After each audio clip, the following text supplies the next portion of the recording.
Kira-kira orang-orang yang sedang mencalonkan diri untuk jadi apapun, anggota DPR, mau tingkat daerah, tingkat wilayah, tingkat pusat, anggota DPD, atau bahkan yang mencalonkan presiden, wakil presiden, ingatkah ya mati gitu loh. Artinya yakinkah bahwa nanti tanggal 14 Februari 2024 masih hidup gitu loh. Wah, ini kan kayaknya PD semua.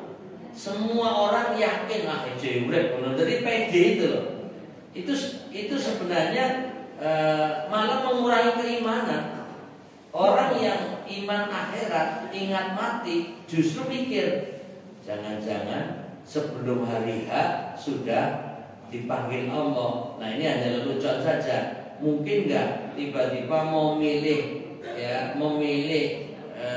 di nanti di masa pemilu, yaitu tanggal 14 Februari 2024, ternyata yang mau dipilih ada yang sudah mati loh, jadi lelucon ini. Nah, ini hanya omongan, tapi hanya untuk memantapkan bahwa kematian bisa saja datang tiba-tiba kepada siapapun. Bahkan orang-orang yang semangatnya mau milih, belum waktunya milih, sudah wafat duluan, bisa saja. Jadi belum sampai pada hari H wafat. Jadi orang sudah milih loh. Tapi repotnya datanya masih ada lah, itu nanti dihitung suaranya juga lah, ini jadi masalah.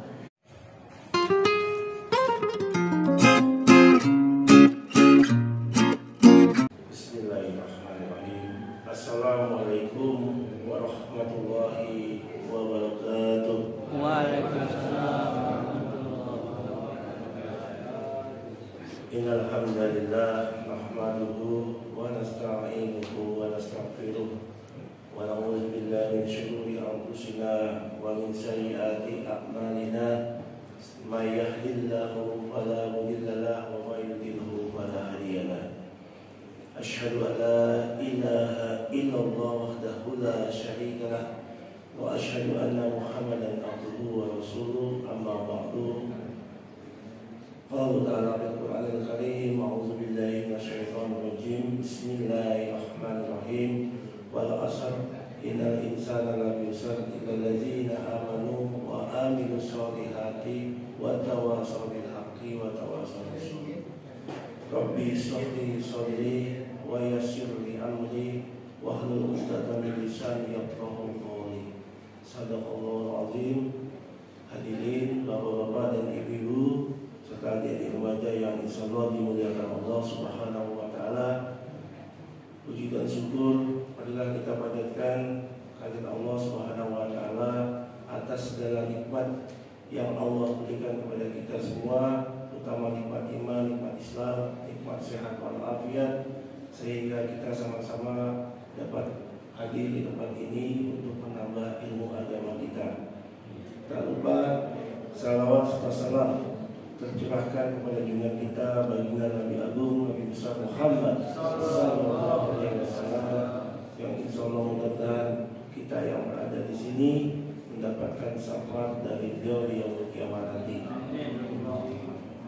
Seperti biasa di Jumat subuh ini ada kajian yang alhamdulillah telah hadir di tengah kita guru kita Al-Mukarram Bapak Haji Furqan Hasbi dari Al-Beta, yang akan mengupas tentang tafsir Al-Quran surat Al-Baqarah.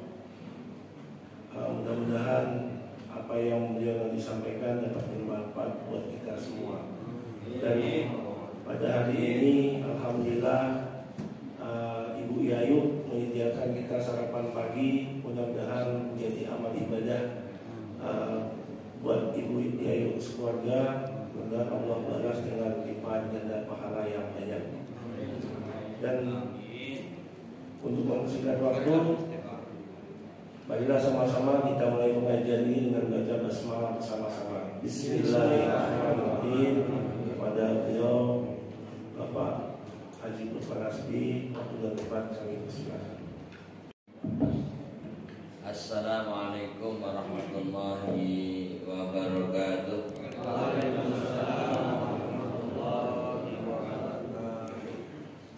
Innal hamdalillah nahmaduhu wa nasta'inuhu wa nastaghfiruh wa na'udzu billahi min shururi anfusina wa min sayyiati a'malina may yahdihillahu fala mudilla lahu wa may yudlil fala hadiya lahu asyhadu an la ilaha illallah wahdahu la syarika lahu wa asyhadu anna Muhammadan abduhu wa rasuluh la nabiyya ba'dah. Amma ba'd. Wa ya ibadallah, usikum wa nafsi bitaqwallah, faqad fazal muttaqun. Apa kabar pagi hari ini semuanya? Alhamdulillah. Sekarang sudah mulai sering hujan, dan mudah-mudahan hujan yang menyegarkan, tidak membuat mengantukkan. Mudah-mudahan pagi hari ini bangun tidur sudah semangat, mudah-mudahan tetap sehat dan bahagia dunia akhirat. Amin ya rabbal alamin. Kita perbanyak syukur kepada Allah Ta'ala, dan juga kita berselawat untuk Rasulullah Muhammad Sallallahu Alaihi Wasallam yang telah mengajarkan Islam baik melalui Al-Quran maupun melalui perkataan dan keteladanan. Karenanya setiap kali kita mengucapkan nama Nabi Muhammad, kita tambahi Sallallahu Alaihi Wasallam. Jamaah rahmatullah, kita masih membaca ayat ketiga bagian akhir. Jadi mohon bersabar membacanya alon-alon, asal lakon. Mudah-mudahan setidaknya kita menghatamkan ya satu juz ini, satu juz entah berapa lama. Mudah-mudahan umur kita betul-betul bermanfaat, diantaranya untuk membaca tafsir Al-Maraghi juz 1 ya. Ini mungkin 1 tahun atau 2 tahun baru kita bisa menyelesaikan. Ya, tinggal tunggu berapa usia kita. Berapa usia kita, nanti tinggal menghitung saja. Mudah-mudahan panjang umur. Amin ya rabbal alamin. Kita baca pada kata-kata terakhir dari ayat 3. Tapi untuk memulai bisa buka halaman 29 dulu. 29 ayat 3 kita baca sebagai pembuka. Seperti biasa saya baca lalu diikuti. A'udzu billahi minasy syaithanir rajim.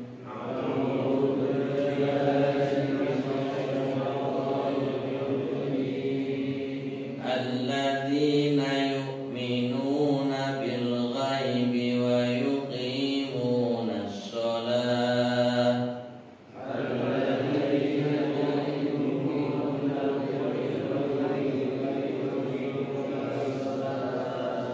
Wa yuqimunas sholata wa mimma razaqnahum yunfiqun.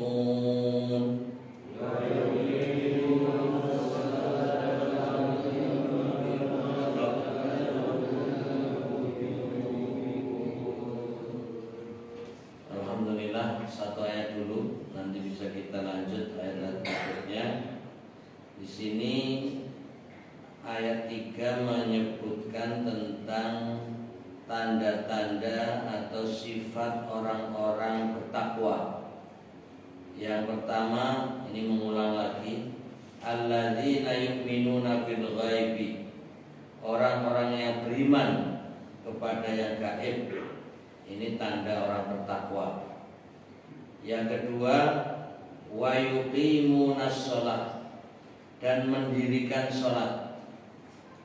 Dan yang ketiga, wa mimma razaqnahum yunfikun, dan mereka mendermakan sebagian dari yang kami berikan kepada mereka. Ini tanda ketiga yang akan kita baca. Bisa buka pada halaman 31,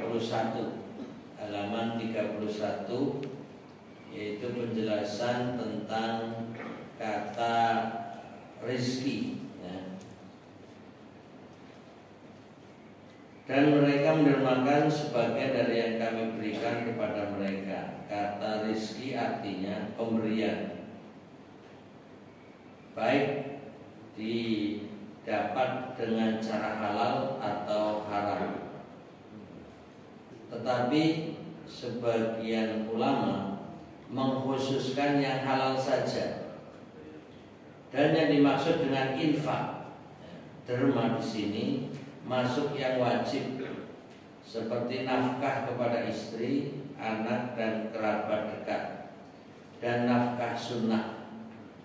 Dan disebutkannya sebagian dari yang kami berikan kepada mereka mengisyaratkan bahwa infak atau derma yang diwajibkan itu adalah sebagian dari milik seseorang, bukan seluruhnya.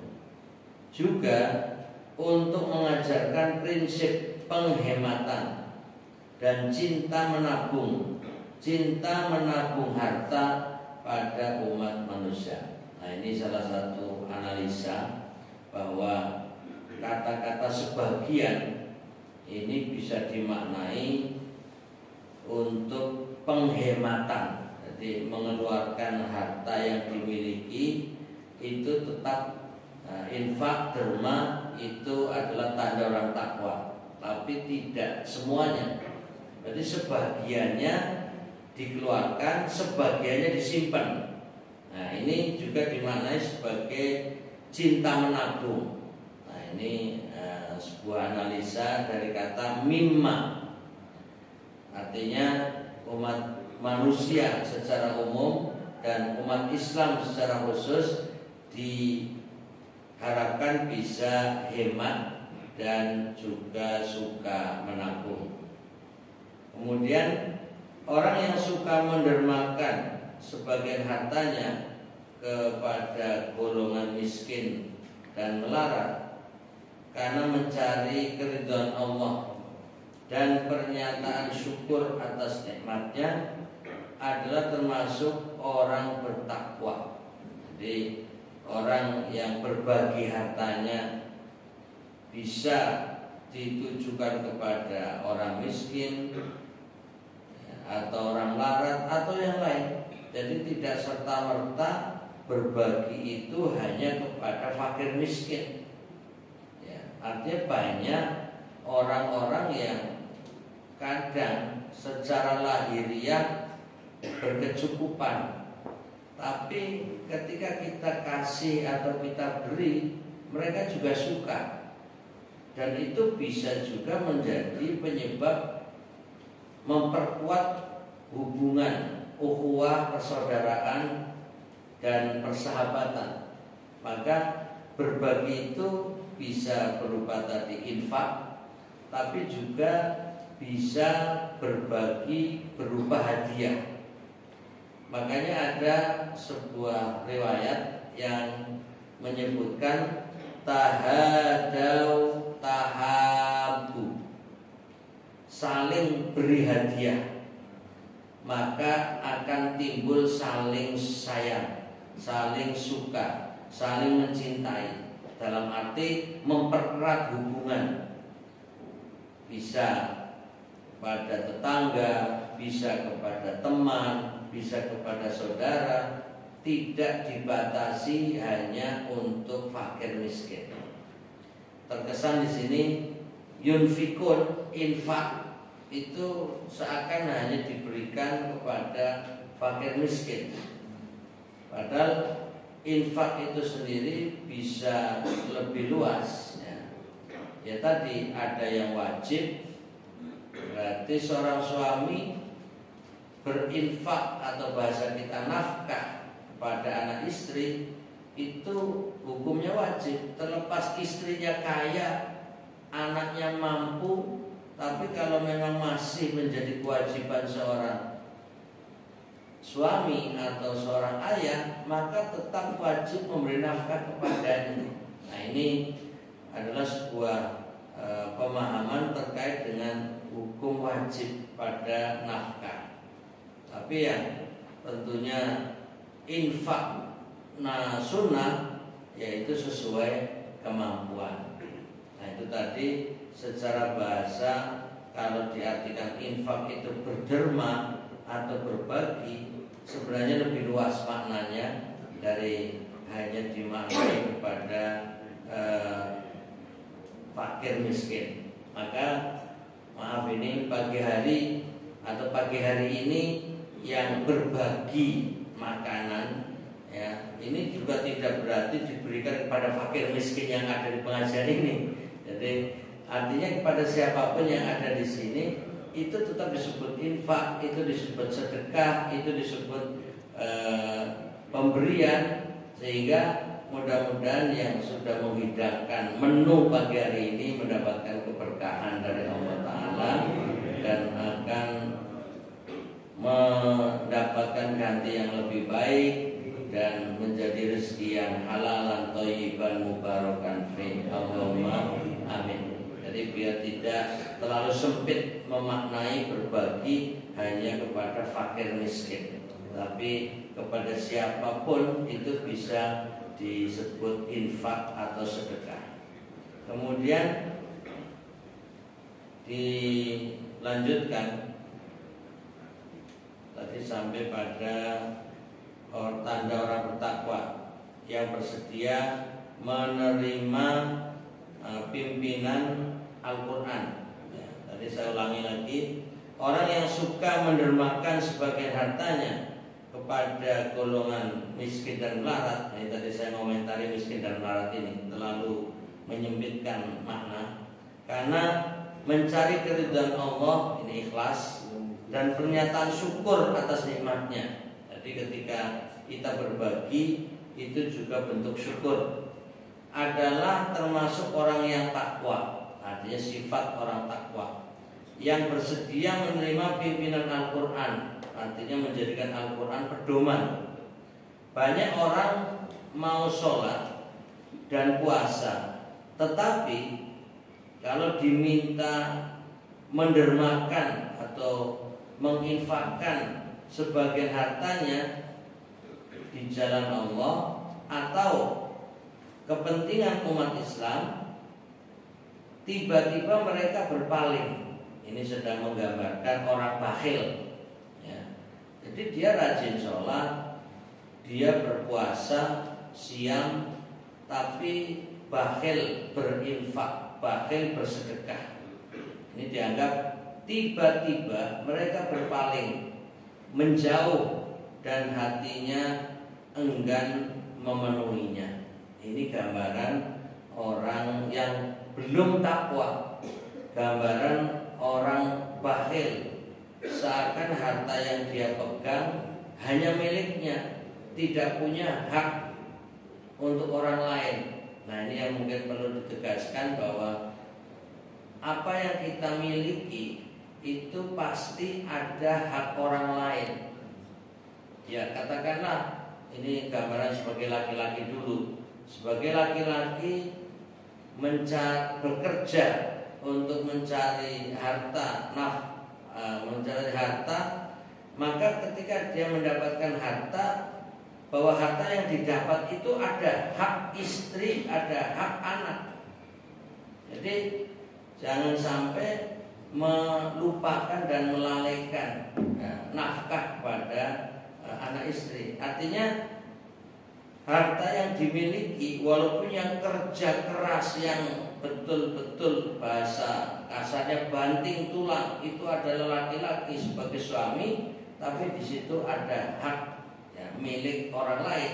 dalam arti kata orang lain ya selain dirinya, yaitu bisa anak, bisa istri, bisa saudara, bahkan jangan lupa bisa jadi malah sekarang bisa timbal balik, yang dulu sebagai anak diberi nafkah orang tua, baik itu khususnya ayah ataupun ibu, maka kadang pada masanya, pada waktunya berputar.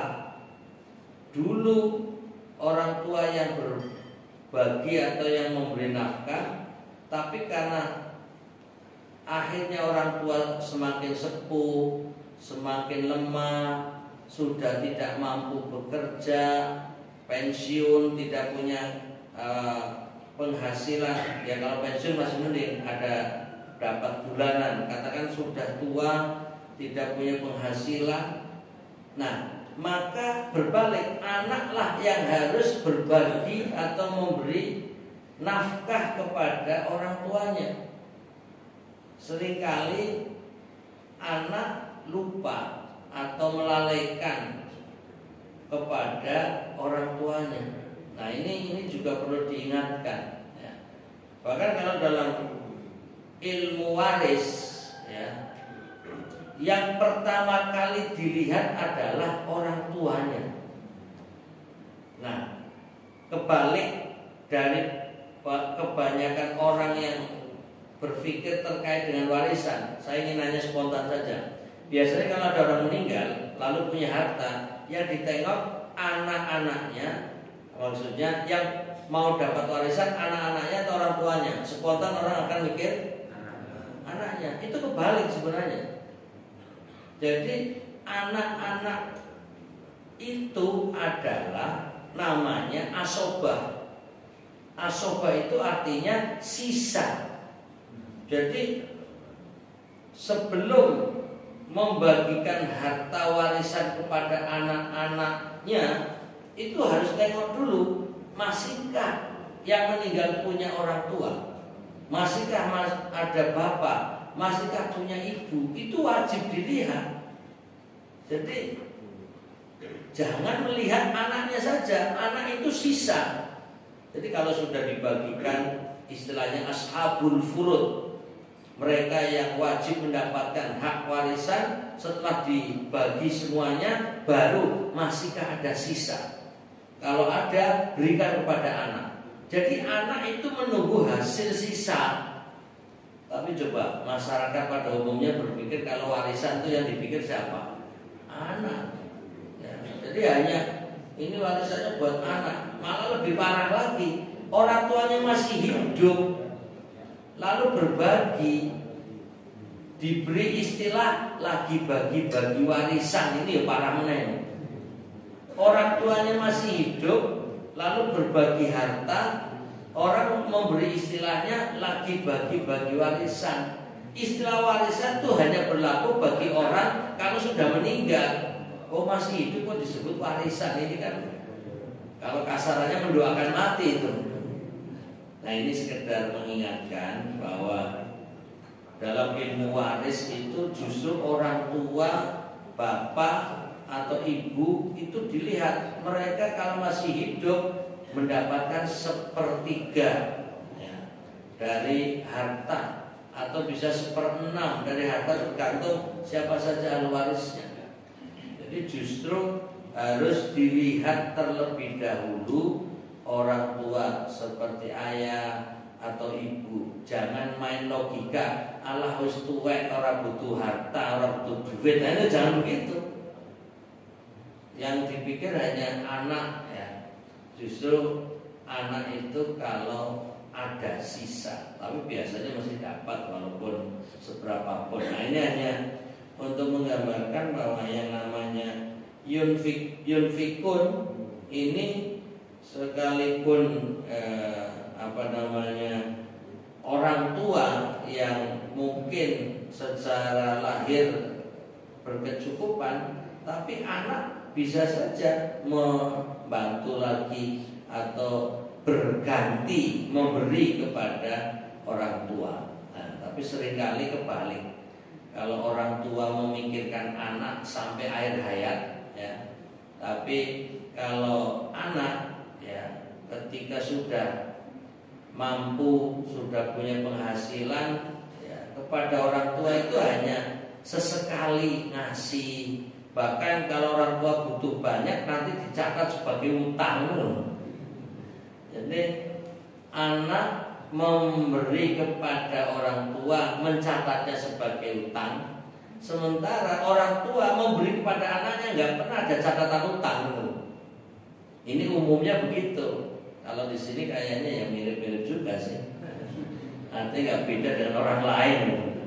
Ya, ini manusiawi pada umumnya. Ya, ini hanya sekedar menambahkan apa yang biasa dilakukan banyak orang.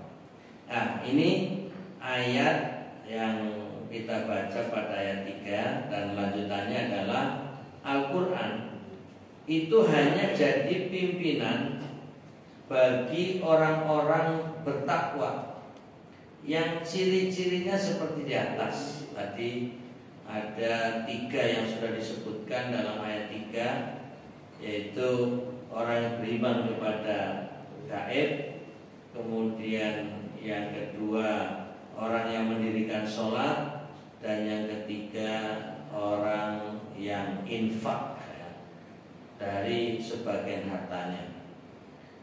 Karena itu, karena iman kepada Allah dan hari kemudian, saat orang menerima pembalasan, itulah yang menggugah kesediaan menerima dan mengikuti cahayanya. Dan sebagian ulama berkata, dalam iman itulah letak kemenangan, dalam sholat letak munajat, dan dalam infak letak kemuliaan. Nah, ini sebuah ungkapan yang menyemangati, motivasi bahwa tadi iman itu untuk menunjukkan kemenangan, dan saat sholat itu sesungguhnya munajat, artinya berkomunikasi, berdialog, memohon, berdoa, ya, memuji Allah Ta'ala. Jadi sholat itu sesungguhnya adalah munajat atau komunikasi, sehingga kita seharusnya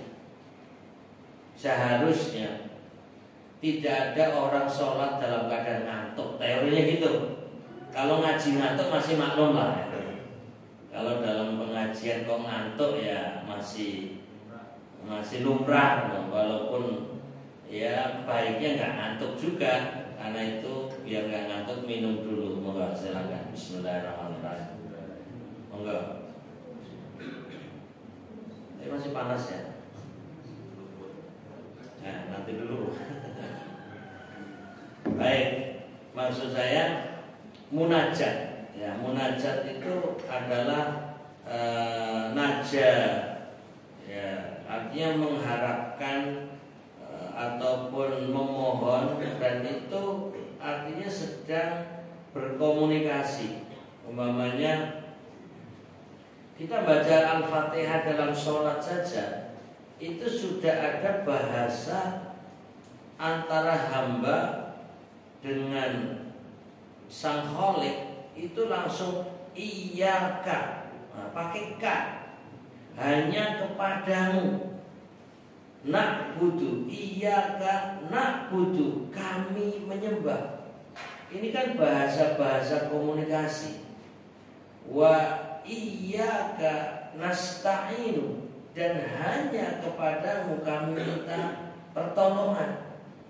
Jadi sholat itu seperti ngobrol, seperti dialog, seperti menemui, ya, bertemu Allah, gitu, bermunajat. Nah, ini yang sering kali dilakukan banyak orang, hanya refleks, hanya membaca, ya, maaf, komat kamit tanpa merasa makna yang diucapkan itu apa. Nah, monggo, ini hanya sekedar mengingatkan saja. Memang sulit ya. Nanti ujung-ujungnya disalahkan siapa? Setan. Ini godaan setan, makanya nggak khusyuk.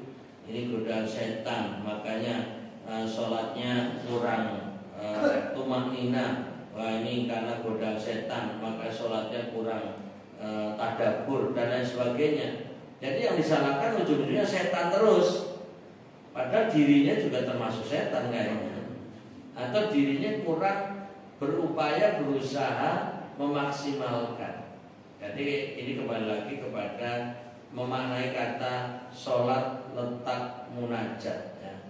Kemudian yang berikutnya ini hanya ungkapan ulama sebenarnya. Kemudian infak atau derma letak kemuliaan. Jadi orang yang mau berbagi, orang yang mau berderma itu menggambarkan kedermawanan, dan orang yang dermawan itu terangkat martabatnya sehingga mendapatkan kemuliaan. Jadi semakin orang rajin berbagi, semakin rajin berinfak, bersedekah, maka dia semakin mulia martabatnya, semakin banyak orang suka. Wah, ini orangnya dermawan, orangnya mudah memberi ya. Jadi orangnya peduli dan lain sebagainya, apapun bentuknya ya. Jadi ini juga ungkapan hasil dari analisa yang ada dalam kehidupan.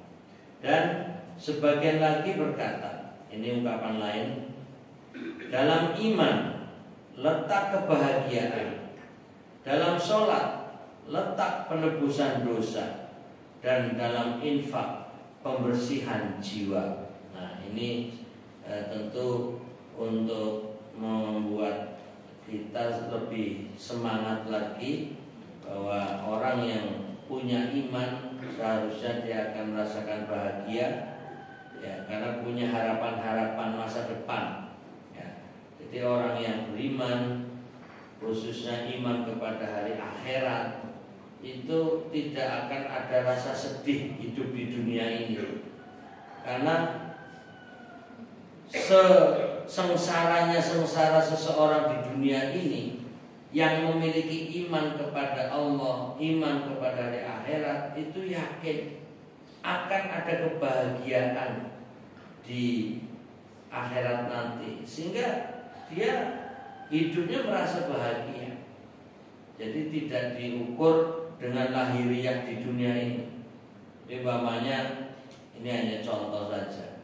Orang yang punya keimanan bahwa mati syahid tanpa hisab, mati syahid pasti dijamin masuk surga, itu akan menjadi kebahagiaan tersendiri ketika orang mendapatkan mati syahid.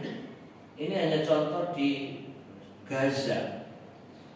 Dari sekecil pun atau dari anak-anak, mereka sudah dibina, sudah dididik, sudah disemangati bahwa mati syahid itu adalah kemuliaan, sehingga tidak ada yang mereka takut mati, walaupun juga tetap sakit ketika mereka disakiti. Bahkan sekarang banyak dibom ya, sudah sekitar 2.000 23.000 ya, orang korban perang di jalur Gaza.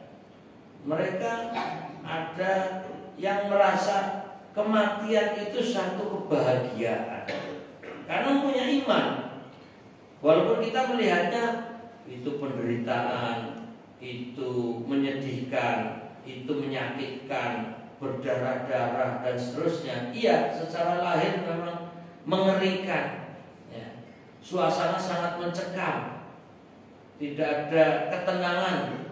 Tapi di balik itu ada keimanan, dan di balik keimanan ada kebahagiaan. Mereka malah merasa dengan mati syahid maka jaminan surga. Itu mereka lebih bahagia. Mungkin ada yang di antara kita levelnya sudah seperti orang Gaza, tapi masih banyak yang belum sekelas orang-orang Gaza.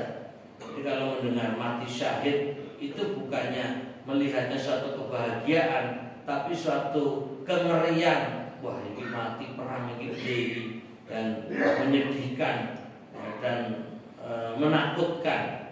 Padahal seharusnya melihat, wah ini mati syahid berarti ini meraih kebahagiaan karena dia akan masuk surga bi ghairi hisab, tanpa hisab. Ya, itu makanya kalau ditanya di antara kita ada nggak yang berani menjawab, siapkah mati syahid? Oh, ini pertanyaan iseng aja jawabannya mikir loh. Artinya pertanyaan yang spontan, kira-kira berani nggak menjawab, siapkah mati syahid? Siap. Nah, itu rada semangat sithik loh. Ya, pokoknya ucapan itu sebuah ungkapan yang menunjukkan keberanian, walaupun kenyataannya ya nggak tahu kan gitu. Tapi kalau anak-anak Gaza, jangankan yang dewasa, yang masih anak-anak pun, bahkan wanita itu bahagia dengan melihat ada suaminya meninggal mati syahid. Itu mereka bersyukur karena dengan matinya suami mati syahid, sang istri bahkan anak nanti akan terbawa masuk surga, ibaratnya sudah dapat tiket surga. Itu senang sekali. Kalau wanita di Indonesia umpamanya suaminya katakan tadi mati syahid, hanya sedih saja, hanya nangis saja. Tapi bagi wanita-wanita Gaza di Palestina itu mana suatu kebahagiaan, seperti alhamdulillah, seakan-akan alhamdulillah saya sudah mendapatkan tiket surga bersama suami, masuk surga bi ghairi hisab, tanpa dihisab. Itulah kebahagiaan karena iman. Tapi kalau nggak punya iman, diajak ngomong begini dianggap ala hayalah. Ini apaan? Mana jaminannya? Mana buktinya? Ya susah kalau ngomong kepada orang yang tidak punya iman, tidak punya keyakinan. Ya sudah, sia-sia kita bicara. Tapi kembali kata-kata ini bahwa dalam iman letak kebahagiaan. Jadi pentingnya kita punya iman. Bahkan umpamanya iman kepada takdir ini juga terapi batin. Umpamanya ya orang, maaf ini hanya contoh, kecelakaan atau sakit. Nah, ini anggap iman pada takdir. Wah, ini kecelakaan jadi sakit atau bahkan jadi patah tulang atau umpamanya sakit, ya ini adalah sesuatu yang memang tidak nyaman, tapi ini takdir gitu. Allah sudah mencatat bahwa ada kecelakaan atau sakit atau apapun yang menjadi beban pada dirinya, bahkan termasuk katakanlah ini sudah bekerja keras tapi penghasilannya juga pas-pasan, akhirnya ujung-ujungnya mengatakan memang takdirnya. Nah, kata takdir ini adalah keimanan yang menjadi terapi batin, sehingga tidak pernah ada rasa sedih. Wah, ini saya celaka, sedih. Kecelakaan, saya sedih. Oh, saya sakit, saya sedih. Jadi kemudian, wah ini saya miskin, itu sedih. Tidak begitu. Justru saya percaya kepada takdir, apa yang saya terima. Antakna bima qasam. Saya harus puas dengan apa yang saya dapatkan. Nah, ini akan mendatangkan rasa bahagia. Karena iman kepada Allah, pasti Allah tahu apa yang mesti diberikan kepada saya. Nah, ini hanya contoh bahasa untuk memaknai bahwa iman itu letak kebahagiaan. Jadi apalagi tadi iman kepada takdir. Jadi ketika dalam kondisi yang mungkin nalar kita, otak kita, akal pikiran kita tidak bisa menerima, ya, maka kembalilah ke iman, khususnya ke takdir. Apapun yang terjadi, ini takdir, sudah. Sehingga tidak berlama-lama menyimpan rasa sedih.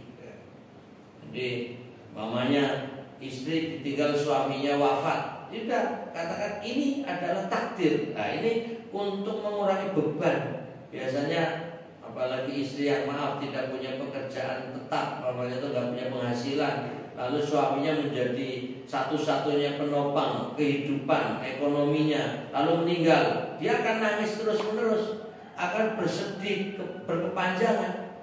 Tapi kalau punya iman takdir bahwa ya ini suami memang sudah waktunya dipanggil Allah, wafat itu takdir, kematian adalah memang suatu kepastian takdir, sudahlah apa yang ada dan apa yang terjadi ini memang ketetapan Allah, takdir Allah, maka iman kepada takdir ini akan menjadi ya Allah saya terima dengan ikhlas. Nah, maka akan menjadi tenang batinnya, akan menjadi nyaman kehidupannya, maka yang terjadi adalah kebahagiaan.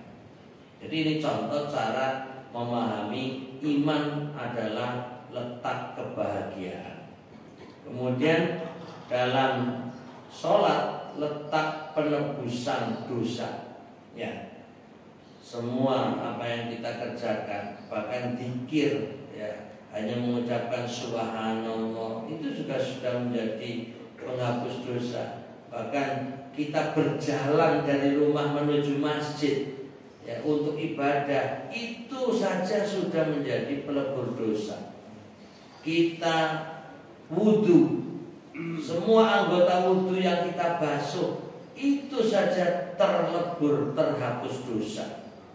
Maka sepanjang kita sholat sesungguhnya itu adalah penghapus dosa. Sampai Nabi SAW pernah berdialog dengan para sahabat, ya, bagaimana kalau ada orang yang rumahnya di pinggir kali dan airnya jernih, orang tersebut mandi sehari 5 kali. Apa komentar Anda wahai para sahabat? Nah, ini artinya orang yang mandi setiap hari 5 kali kira-kira bersih tidak? Jawabannya adalah bersih. Oh, mandi sekali saja udah lumayan. Mandi rata-rata kita mandi itu berapa kali, Pak? 2, pagi dan sore. Lalu Nabi ini menggambarkan mandi bukan hanya sekali pagi, atau bukan hanya 2 kali pagi sore, tapi mandi 5 kali. Wah, ini banyak, badannya akan bersih, mulus, wangi. Ini orang kalau mandi tiap hari kok 5 kali, wah ini bersih sekali. Nah sekarang ditarik kepada apa yang Nabi inginkan, bahwa sholat itu adalah pembersih dosa. Nah orang kok sehari sholatnya 5 kali, ya 5 waktu, maka apa hasilnya? Orang ini benar-benar bersih, suci dari dosa. Nah ini juga menjadi keyakinan kita, sehingga mudah-mudahan karena kita rajin sholat 5 waktu, menjadi orang yang bersih, suci, sehingga layak masuk surga. Allahumma amin. Bagaimana waktunya? Masih ya, jangan nanti kita menunggu berapa menit? 10 menit lagi. 10 menit lagi. Kemudian infak pembersih jiwa. Ya, ini di luar ayat sebenarnya, hanya mau menjelaskan makna-makna dari ungkapan ulama sebenarnya. Pembersih jiwa. Jadi orang yang memiliki harta itu sangat kuat untuk menyatakan ini milikku.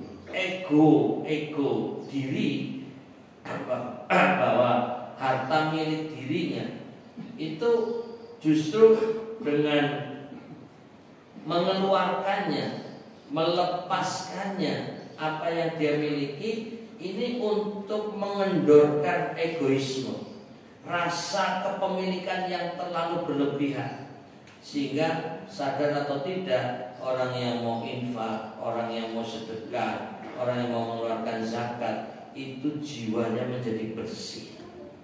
Jadi tidak lagi terlalu berlebihan mengakui semua apa yang ku dapatkan, hasil kerjaku adalah 100% milikku. Jadi orang berinfak, orang bersedekah, orang zakat ini sedang membersihkan jiwa egoismenya, rasa kepemilikan yang berlebihan. Maka dengan orang berinfak dia hilang sifat kebakhilannya, karena bakhil itu sebenarnya penyakit jiwa, ya. Karena merasa ini wekku, ini milikku, gak boleh yang lain dapat, ya. Bahkan membayangkan kalau dia dapat dari hartaku, betapa ruginya aku. Ya. Ini hanya sekedar cerita. Ada orang yang masih hidup tapi punya harta, mikir, ya aku mati kok duitku, hartaku, semua rumah, tanah, wah nanti pindah ke, katakan ada orang ya menikah tapi nggak punya anak, ya kan, nggak punya anak. Nah ini nanti orang yang meninggal, katakan laki-laki ini meninggal, maka hartanya akan pindah ke istrinya dan pindah ke saudara-saudaranya, karena dia nggak punya anak, sehingga tidak, dan sementara orang tuanya sudah tidak ada, sehingga harta yang dia dapatkan sekian lama itu tidak hanya ke istrinya, akan pindah ke saudara-saudaranya. Itu mikir, belum mati sudah mikir, wah kok malah nanti saudara-saudara yang selama ini tidak peduli, selama ini tidak akrab, ya katakanlah tidak banyak berkomunikasi, tapi tiba-tiba nanti kalau aku mati hartaku malah pindah ke sana, rasanya nggak ikhlas. Nah ini kan menggambarkan dia terlalu memikirkan dirinya, padahal seharusnya bahwa saudara-saudara itu dulu adalah satu kandung, ya satu rahim, ya, satu rahim. Seharusnya ini harus peduli sejak hidup, malah membayangkan meninggal pun mikir, wah nanti hartaku pindah ke sana. Yang istrinya pun mikir lagi, wah kok harta papa nanti ke sana semua gimana? Mikirnya itu hayalan-hayalan nantinya. Padahal antara suami dengan saudaranya itu lebih dekat daripada, atau lebih awal kenal, ya, daripada kenal istrinya. Tapi seringkali dalam kehidupan yang ada, istri itu merasa suami adalah milikku, saudara-saudara itu orang lain, seakan-akan begitu.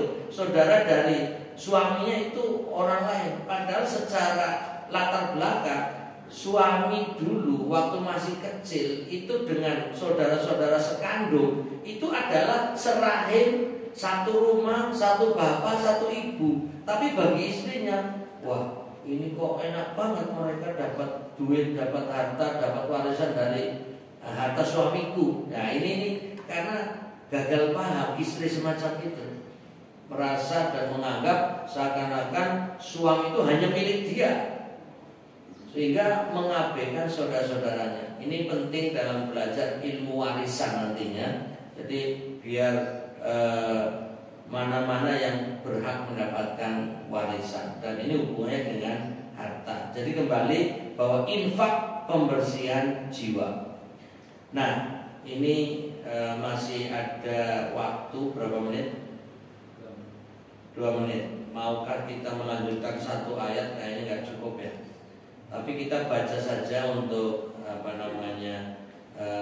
penutupan. Nah, penutupannya dengan membaca ayat yang keempat sambil menunggu waktu syuruk.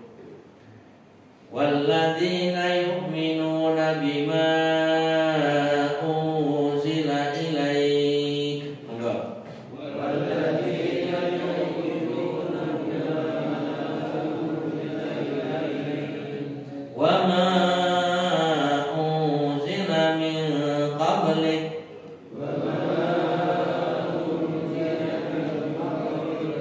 wa bil akhirati hum yuqinun.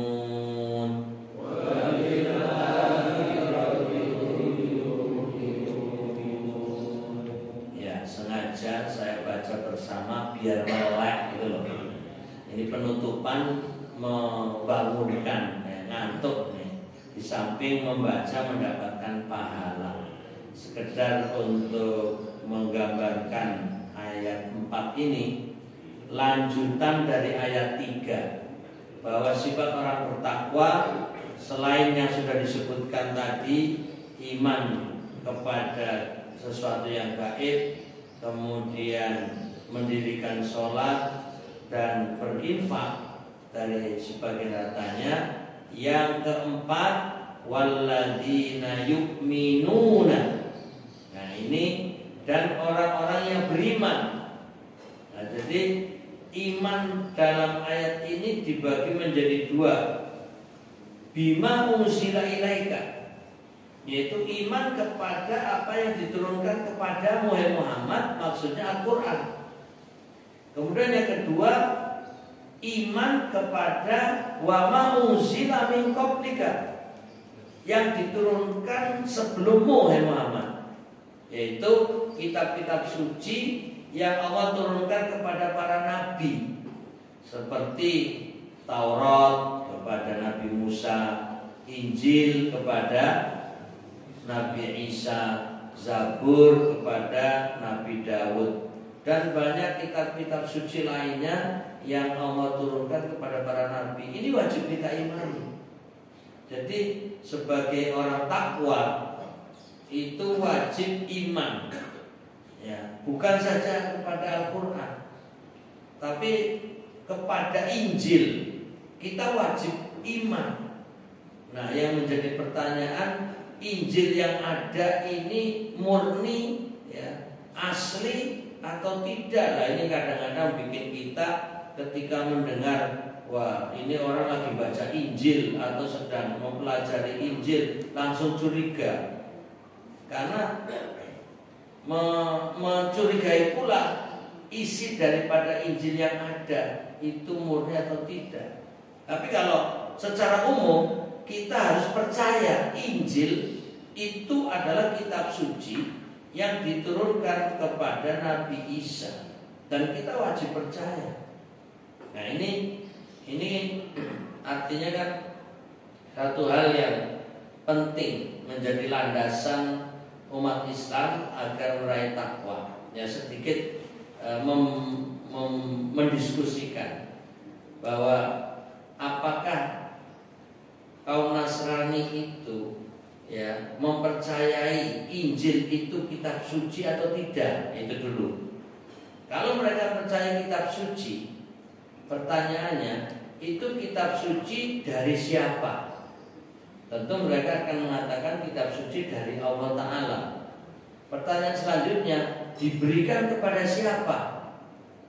Ya, diberikan kepada Nabi Isa. Nah, pertanyaan selanjutnya, ini nabi manusia atau Tuhan? Gitu. Kalau memang mendapatkan kitab suci, berarti dia nabi, artinya manusia. Tapi kalau kemudian dia mendapatkan kitab Injil, tapi kok Tuhan, ngapain Tuhan yang diberi kitab, kan gitu. Ini logika sederhana saja. Ini artinya kalau umat Islam kan memang mengakui Injil adalah kitab suci dan kita wajib percaya.